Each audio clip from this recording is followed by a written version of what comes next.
Bom, Mauro, foi uma grande vitória do Flamengo, que não ganhava lá há muito tempo, desde 97, né? Muitos anos. 13 jogos. 13 jogos e com o Arrascaeta de novo. Será que é o melhor momento dele, você acha? Sim.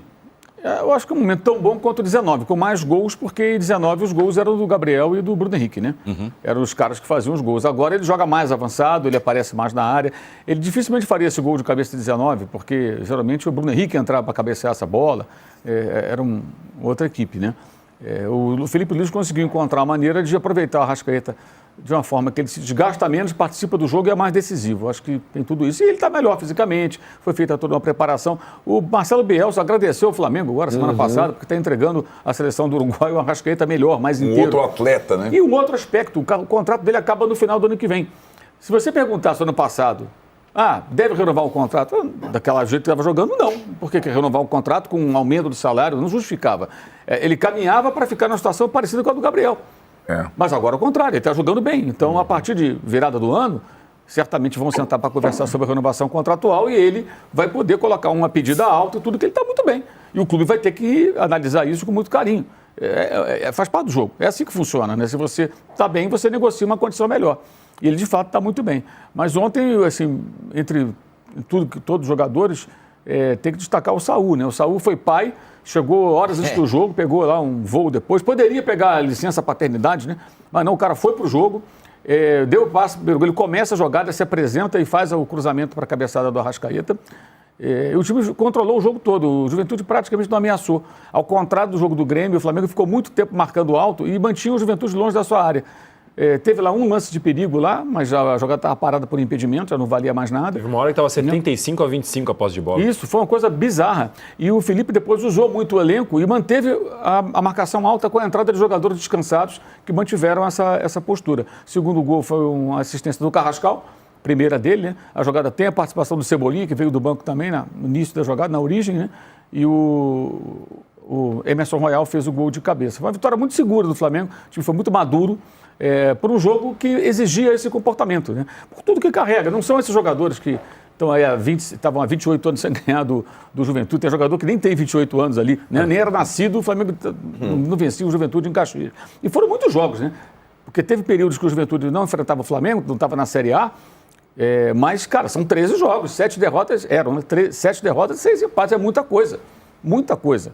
É um fiasco, né? Um retrospecto patético. E ontem o time venceu assim com muita segurança, maturidade. E tem um detalhe que é importante, né? Que é o comprometimento dos jogadores com o campeonato, do técnico e da instituição. E aí eu acho que é um ponto, inclusive, para o BAP, que é o presidente, de ter colocado desde o começo que o Flamengo ia jogar o brasileiro para ganhar. Porque no ano passado, por exemplo, até contaminado, digamos assim, pela política, porque tinha a eleição no final do ano, o discurso da gestão do Rodolfo Landim era: queremos ganhar tudo, quase não ganhar nada. Poderia ter perdido a Copa do Brasil e não ganhar nada, né? Poderia ser eliminado pelo Corinthians, quando o Bruno Henrique foi expulso no jogo de Itaquera, ou perder a final. Poderia acontecer. Acabou ganhando a Copa do Brasil. Dessa vez não, ficou bem claro que o Flamengo queria o brasileiro. Até por isso, em parte, está fora da Copa do Brasil, porque não colocou força máxima e tudo mais, né? E foi eliminado nos pênaltis pelo Atlético Mineiro. Mas acho que esse jogo demonstrou a seriedade do time com relação ao campeonato. Como tem que ser. O que vinha acontecendo do Flamengo tratar o brasileiro como algo secundário por conta de Copa do Brasil era absurdo e nessa gestão não está acontecendo. E aí eu acho que agora, ao contrário de 19, que era um posicionamento do Jorge Jesus, que de cara ele falou: eu não entendo, vocês aqui prestam mais nas taças, que lá chamam as Copas de Taças, né, em Portugal, do que na Liga.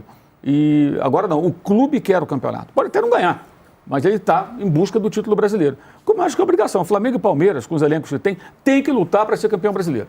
Copa do Brasil é secundário. E claro, Libertadores também é super importante. E são os dois títulos, como acontece na Europa, gente. Você pega lá o Liverpool, ele está lá de novo marchando para tentar ser campeão inglês, e ele vai jogar tudo na Champions League. A Copa da Liga, a Copa da Inglaterra são secundárias. A Copa da Inglaterra ganhou o Crystal Palace. Paciência. É isso. Acho que essa referência europeia é necessária, na minha opinião, para times que têm o poderio do Palmeiras e do Flamengo. E o Flamengo esse ano está levando a sério. Vimos aí o comentário do Mauro César sobre o jogo do Flamengo e Juventude.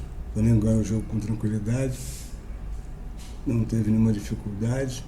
E interessante o comentário dele sobre o Arrascaeta, que voltou à grande forma de sempre, né, jogando nos patamares de 2019. E é bom destacar, né, que a qualidade do meio do campo do Flamengo dá essa tranquilidade ao Arrascaeta, né? Meio de campo com Saúl, às vezes o Jorginho, mesmo o Alan que voltou a ter a sua forma. Então isso dá tranquilidade ao Flamengo. Interessante ver o Flamengo voltando com tranquilidade aos grandes jogos.